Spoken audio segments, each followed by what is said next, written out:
Good morning. It is Saturday, February 14th. It's Valentine's Day. Happy Valentine's, everyone. I hope you have someone you love, or that you're giving yourself all the love you deserve on this day. You're worthy. You deserve it. I'm walking down the little path to our sunflower cottage. It's an absolutely glorious day. We've had quite a bit of rain and wind, and I am not complaining. It's just been wonderful, and as most of you knitters and creative people know, a rainy day is a good thing. So here we are, and coming out onto the deck. Bathing suits are drying from yesterday, and here is the Caribbean Sea in our little secret harbor that we will sit at today. We'll walk down the hill and looking over at Compass Point, a marina, and yeah, all is good. All is good. Hello, and welcome to the Island Lamb. I'm Diane. This is episode 59, and I am coming to you from the beautiful Virgin Island of St. Thomas. So St. Thomas is one of 3 of the U.S. Virgin Islands. They are St. Croix, which is that way, and St. John, which is that way, and we are on St. Thomas, and we are at the Red Hook end of St. Thomas. And as you know, I live on Block Island, and I was brought up on Aquidneck Island, so I'm an island girl, and so I just love that we can island hop and spend our winters here in this beautiful, it's just beautiful. So this morning, it's raining over there, and the sun is trying to come out over here, and these magnificent clouds are passing by. You may hear raindrops in the background, and this is probably the most calm and most serene I have felt in a couple of years. You all know we lost my uncle 2 years ago. We've had health issues in our family. We've lost dear aunts and uncles, and so this year to be here is very soothing and very calming and very peaceful, and so I just wanted to share some of that with you. I hope you're all well. It is Sunday. It's the day after Valentine's Day, and we had a lovely day. And I'm happy to say that after 37 years of marriage, my husband and I are still in love, and we still enjoy Valentine's Day. And really every day can be Valentine's Day when you're in love, right? So first I thought I would start off with this beautiful queen conch shell. Now, these are protected. They are, I think, possibly on the endangered species list. Look inside that gorgeous pink. Now, I never would have taken this from the beach if there had been a conch inside, and I'm not taking this home. It's prohibited. It's against the law. But I'm using it right now to help me sketch and paint.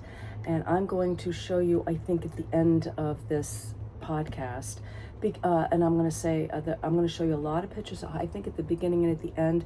I don't have my laptop with me. I have trouble editing the way I normally do when I'm here, so I'm just going to have some pictures at the beginning, pictures at the end, maybe some video. I don't know, but I will show you some of the sketching that I've been doing.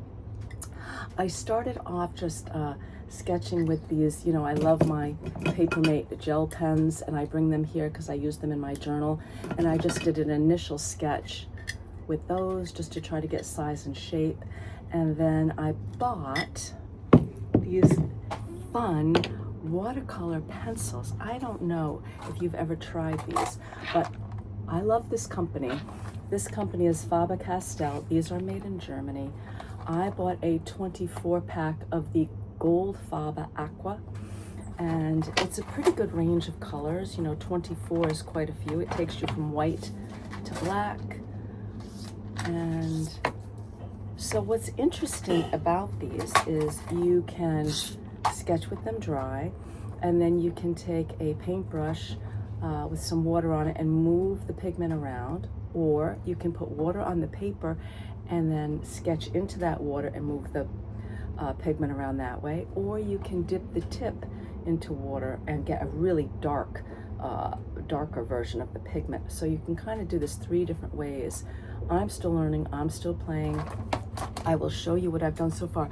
Oh, kind of a funny thing is when I bought these, I didn't think I was going to need paintbrushes, and of course I didn't have paintbrushes. And where I bought them was on the other side of the mountain, and I didn't want to go back just for paintbrushes. So I had brought some of my makeup brushes, which I am not using here. Nobody needs to wear makeup when it's 80 degrees every day, I don't know, but they were in my makeup bag. And so I gave them a good washing, and I'm using them as paintbrushes. And when I was at the little bookstore, which is called Island Booksellers, and that's fairly new here to St. Thomas. It's a wonderful addition, a lovely bookstore. I found these pencils, and I was looking for watercolor paper, and they really just had like journal paper. And so I asked the woman at the desk. She said, "Oh, in the children's reading section, we have watercolor paper. It's not 400 pound if you're, a great watercolorist, which I am not, but we have some watercolor paper that in the children's section."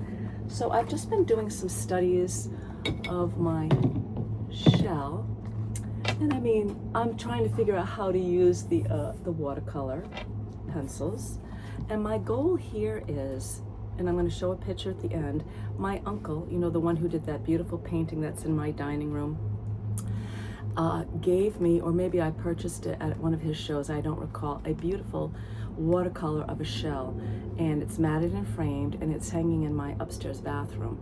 And so we just had some work done in our bathroom, and I've repainted the walls a beautiful sea salt, very, very soothing, soft gray green. And so I have his painting in there, and I have 2 empty walls. And my idea was to maybe find something similar to my uncle's painting. But then when I found this beautiful queen conch shell, I decided to try and do some studies, sketch it, paint it, so that when I get home and I get to my real watercolors and my good paper, that maybe I'll have a good feel for it. And before we leave, I will return this beautiful shell back to the beach where I found it. I just wanted to share the beauty of this with you. Okay, so my creative juices are flowing, obviously. Also, if you recall, or if you've been following me, the way we got started here in St. Thomas was for one of my significant birthdays. And we've returned every year. And so my birthday was last week, and our good friends are here as well. And when you have a friendship with someone who you don't have to finish every sentence, you don't always have to talk, you know each other so well that you don't have to talk for days, and then when you do, you just pick up where you left off. You can share books, you share movies, you share life. This is our friendship. And our friends had a lovely birthday dinner for me. They're over on the other side of town, and it was wonderful, and my friend made me a cake. It's not easy to do things like that here. We don't have an oven here, but they do have an oven, but they didn't have like flour and bacon, all the things that you need to make a cake. But she was very creative and found all the things she needed, including a mixer, and made me a lemon blueberry layered cake with a lemon zest buttercream frosting. It's everything I love in a cake. And I'm not a huge cake person, but the moistness of the blueberries and the tartness of the lemon and that creamy buttercream was fabulous. So not only did I have a birthday cake and a lovely dinner, but my friend knows me so well that she knows that I don't really have enough space here inside to build a puzzle of significance. And our outside table is, you never know what the weather's going to be. It could be breezy, it could be rainy. But she gave me the Vincent van Gogh collection of 3 little mini 100-piece puzzles. And one is Sunflower. And the name of this cottage that we're staying at is Sunflower. And so I can do a 100-piece puzzle after dinner, and I'm going to do them all again. I've done all 3. We have Starry Night, we have the Iris, and we have Sunflower. So Vincent van Gogh continues to be a thread in my life, and my friend knew that, and she brought these all the way from Massachusetts to give to me on my birthday. So thank you, Mary Lou and Rich. Thank you for a lovely dinner and making my birthday so special. Okay, this is a knitting podcast, so I will talk a little bit about knitting. We got here mid-January, And so it was a little cool. I mean, not like at home, but it was a little cool, and it was perfect weather for knitting. And I brought with me the Drops Flora, which I love this yarn. And let me just put my glasses on so I can tell you a little bit about it. This is my first time trying it. This is a fingering weight. And this yarn is 65% wool and 35% alpaca. This is my first time trying Drops yarn. So again, this is Flora. And I heard about this yarn for the first time from Ivana of the Republic of Me. And I think she has used several of the weights in their line. I didn't love the color when I got it. As you can see, this is quite an olivey color. I can wear green, but olive is not the best green for me. I have a lot of yellow tones in my skin. And so this has been sitting in my stash for a while, about 6 skeins. And 6 skeins of fingering yarn is quite a bit. It's made in Peru, and I believe there's 210 meters, which is 230 yards. Also in my stash, which I picked up during one of Webb's sale, is the beautiful Southampton silk mohair. You know, I use this a lot in that beautiful white sweater that I showed you in my last episode that was hanging on the mannequin. I was using a combination of this in white and Knitting for Olive heavy worsted weight yarn. And every time I've used this, I've had a wonderful experience. But it's very emerald green, almost a yellow green. You know, when you buy online, it's hard sometimes to really detect all that pigment. However, when I put these two together in a swatch, I had magic. And so, let's do this very carefully.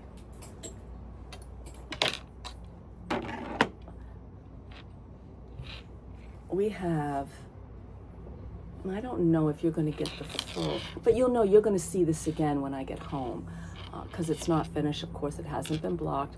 I have one sleeve to the rib. I think this is the one that's to the rib. I have another sleeve I'm working on. I haven't done the rib on the body. I'm waiting to see how much yarn I'm going to use. So this is a Drops design pattern, and it's called the Ginger Tea Top, and I've made several modifications. The first thing I'm going to say about this pattern, and you can find this online, it's a free pattern. So if you go into Drops Design, the Ginger Tea Top, click on it, it'll bring you to Ravelry, but you won't get like the Ravelry free pattern download. You have to, it'll take you back to the Drops Design site. The only thing, the only issue with that, not issue, but the only thing I found is I wasn't able to find a way to copy it to my Ravelry account, and that's fine. I can go right online and I can see the pattern. It lets you select the size. You can click on the size, and then it will give you all the information you need for number of stitches, number of increases, number of decreases. I loved, first of all, here's something I really loved. Cast on with a size 7 and then switch to a size 4 to work the rib. This is a top-down design.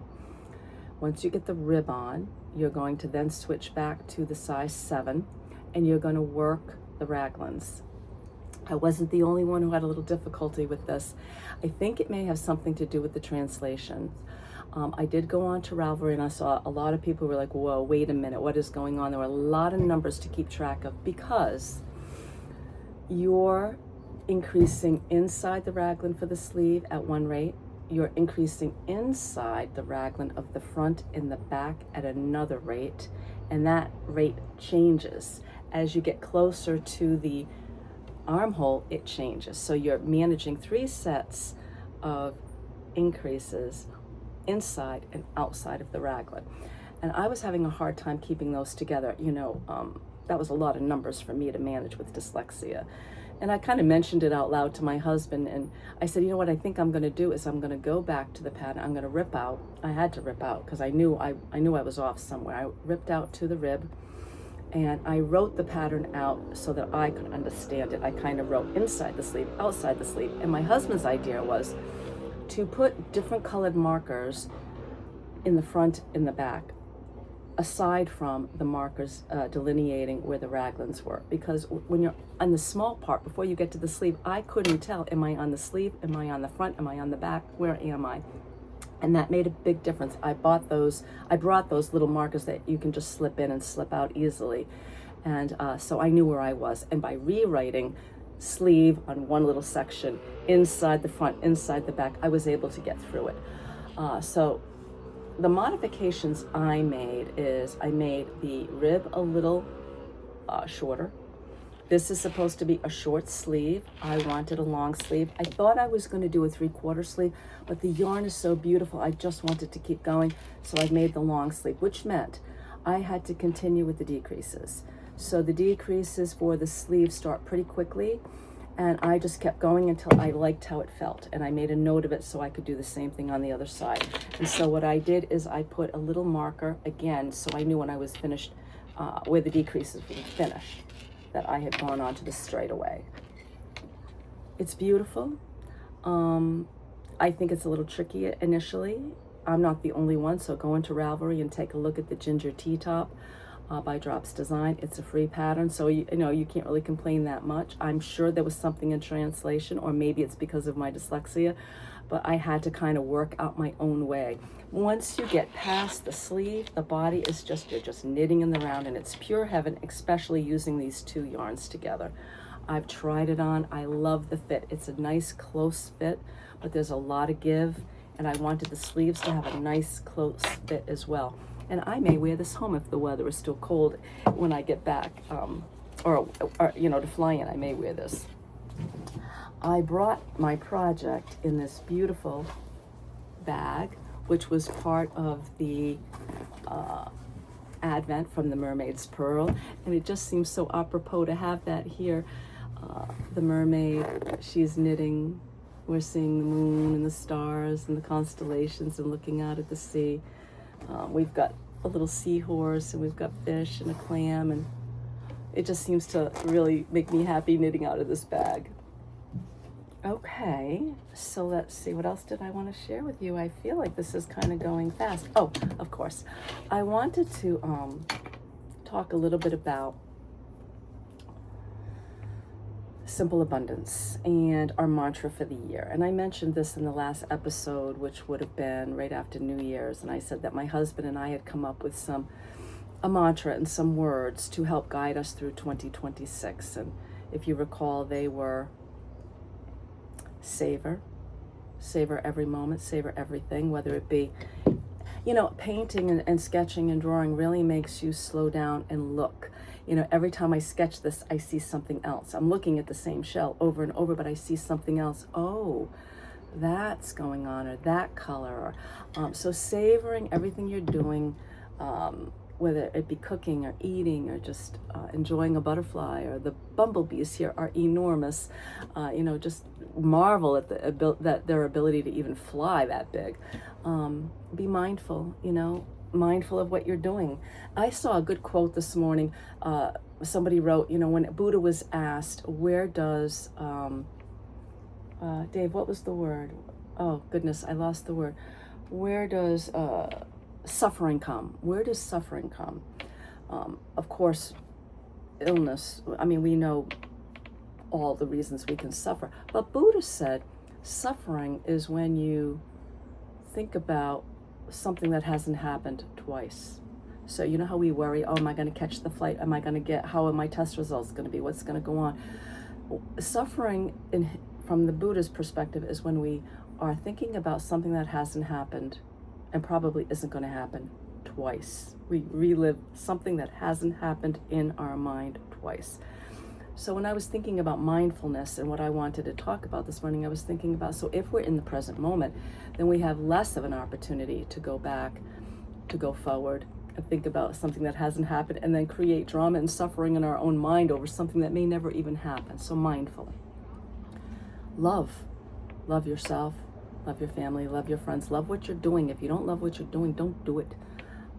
Or try it a different way. If you don't love the way something looks in your home, well, move something around a little bit. You know, Feng Shui says if you remove everything, or at least, you know, 25 items, take it away, look at that blank space, look at the negative space, and start again. Maybe you'll get a sense of, that's a little bit better. It's not so busy now. I can breathe, I can see, I can enjoy that a little bit more. So that was savor, mindful, love. Kindness, be kind to yourself, be kind to everyone you meet. You're in a grocery store and the bagger maybe has had a tough day, and maybe just give her a little smile and wish her a better day, or wish her a happy day, or don't always just assume that if someone's not smiling that it's because of you. They could be having a tough day too. So kindness, and be patient with yourself, with others. And the last one in our mantra is gratitude, and that leads me to our daily routine, which is reading something from the book Simple Abundance, which is by Sarah Ban Brackneth. We've been reading this book since 1999 when my friend gave it to us. We have, over the last 3 years, been using the Simple Abundance Journal and Gratitude that my cousin gave us. This is our 3rd year. I'm not being sponsored. This is just something that has been in our life for quite a while. And the principles of the Simple Abundance book are gratitude, and that's a common thread. If we can be grateful for what we have, if we can be grateful for the cards we've been handed, regardless, if we can find gratitude, if we can see the glass half full, that's a big start in having a better day or better moment. So it's gratitude, simplicity, and I'll talk a little bit about simplicity because I've been craving that at home. You know that we spent some time going through every cupboard and every drawer and my closet, and I know a lot of YouTubers, including Ivana from the Republic of Me, is doing the same thing. She's picking one thing a day. She's going through her notebook, she's going through her garments, her sweaters, her shoes. So simplicity, and especially when we're here at Sunflower, this is a little studio apartment. We don't have a stove, we have a little hot plate, we have a gas grill. We have a refrigerator, we have a microwave, we have this little table, we don't bring a whole lot. I think this is the fanciest thing I brought, and I'm wearing it today because I thought it just looked beautiful with the sky, but I wear shorts, t-shirts, no makeup, I'm not blow drying my hair out. Simplicity in our words, simplicity in our thoughts, simplicity in our life. So that's the second principle. So we have gratitude, simplicity, order. And I've been doing that. I've been getting rid of stuff or donating stuff so that I have a clearer path. I can open up a cupboard and see what I have. I can open up my closet. I know what I have. There's order. Even in our daily routine, at home especially, our gentle to-do list, what is it we want to accomplish? A sense of order, I think, brings us to the next principle, which is harmony. And we feel that if we have gratitude, if we have simplicity, if we have things on, we can't control the world, but we can control how many dishes we have, or how many plates we have, or how many shoes we have all piled up on each other. We can control that. We can bring some order to our lives. And by doing that, we get a sense of harmony. And for me, one of the biggest things is beauty and joy. I love beautiful things, and I don't mean expensive things. I just mean the beauty in a shell, the beauty in a sunset, the beauty in those clouds. And if I don't have clutter and my mind isn't spinning, I can focus and I can feel and I can have beauty. My mother said my first word as a child is pretty. I'm sure it's because she was saying it to me and I was mimicking it back to her. But I've always looked for the beauty in something. And when Ivana asked, what is your purpose in life? Why are you here? It took me a while to think about that. And I think for me is I just want to make for myself, my husband, my family, anyone I'm around, a beautiful, happy, glass half full moment. And I want those moments to get strung together so that they become my life. And the last principle of Simple Abundance is joy. And we talked about this in one of my episodes too. There's happiness and there's joy. And I've always felt, and I've read, that happiness is fleeting because happiness is often associated with an event or an item that maybe you've received, where joy comes from inside, and you can cultivate joy. And I think these simple abundance principles that we've had in our life since 1999 have brought us closer and closer and closer to feeling joy,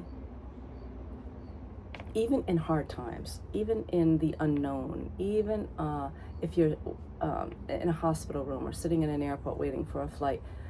And so I just thought I would share that with you. Those are things that I'm really interested in daily. Okay, let's see what else. I wanted to share some books. So since we've been here, I have read several books, but the ones that I wanted to share with you, let's see, let's get to the list. Okay, there's a few here. So I'll start with the one I'm reading right now. I'm more than halfway through it, and it's called How to Read a Book, and it's by Monica Wood. This book was brought to my attention by my cousin Catherine. Thank you, Catherine. I am so enjoying it. So it starts off, you are in a book club in a prison, in a woman's prison. And you are going to meet the woman who runs the book club, who is, comes in from the outside. And she's a middle-aged woman. She's in her 60s. She was a teacher, and she has to find a book that she thinks will keep these women who are there for a number of reasons interested, and have some dialogue with them, and get them talking with each other. So we're going to meet these women prisoners. At first, we're not even going to know why they're there. We're going to meet our book club woman, and they call her Bookie, and the story will go from there. And it's, I think, beautifully written. Monica Wood, I've not read her before, but I highly recommend this book. I'm only halfway through, and I'm already saying I would recommend it. Okay, if you want just like a Dan Brown, remember the Da Vinci Code? Well, his most recent book, The Secret of Secrets, it's fun. At first, it may seem like a fantasy, but it's not. You're going to have science. You're going to have astrophysicist concepts. Fun, fast, exciting. Okay, and then Leanne Moriarty, remember her? She wrote 9 Perfect Strangers that became a mini-series with Nicole Kidman. And so her most recent is called Here One Moment. And you're going to start in an airport. We're going to be in the Australia-Tasmanian area for all of this book. You're going to start in an airport gate, waiting. People are waiting to get on a flight that's been delayed. And the author does an incredible job of describing each of the passengers, or our key characters, each of the passengers and what they're experiencing while they're waiting. Of course, there's the husband trying to get home for his child's school event. There's the elderly couple who don't really care. They're just coming back from a vacation. They've got all the time in the world. So you're going to meet some of these passengers. You're finally going to get on the flight. You're going to get to know our stewardess and steward. And then you're going to get to know this woman, this, again, middle-aged woman who's on the flight, who has an experience on the flight that will affect every passenger. I highly recommend it. Okay, so I think that's it for today. I hope I started with some footage, and I hope I'm ending with some footage. I wish you a beautiful February wherever you are in the world. I know back home in the States, in New England, it has been bitter cold, and it snowed every weekend since New Year's, but I think the weather's finally breaking. I know back where my mom is, they're finally getting into the 30s. They may even have a day of the 40s. She went to her garden club meeting this week, and the guest speaker spoke about orchids, and my mother said it was wonderful. She actually brought an orchid from home, and he kind of diagnosed how the orchid was doing, and she's doing a good job with it. And so I know my mom is thinking about spring. Her birthday is this year, this month. My birthday is this month, Valentine's. So she's had a lot of happy experiences in February. And so I just want to say hi, Mom, and happy early birthday. And I hope I'll talk to you maybe one more time before we leave here. Maybe I'll have the sweater done by then. I wish you peace. I wish you joy, beauty, harmony. And I'm grateful for you. And I'll see you next time. Bye.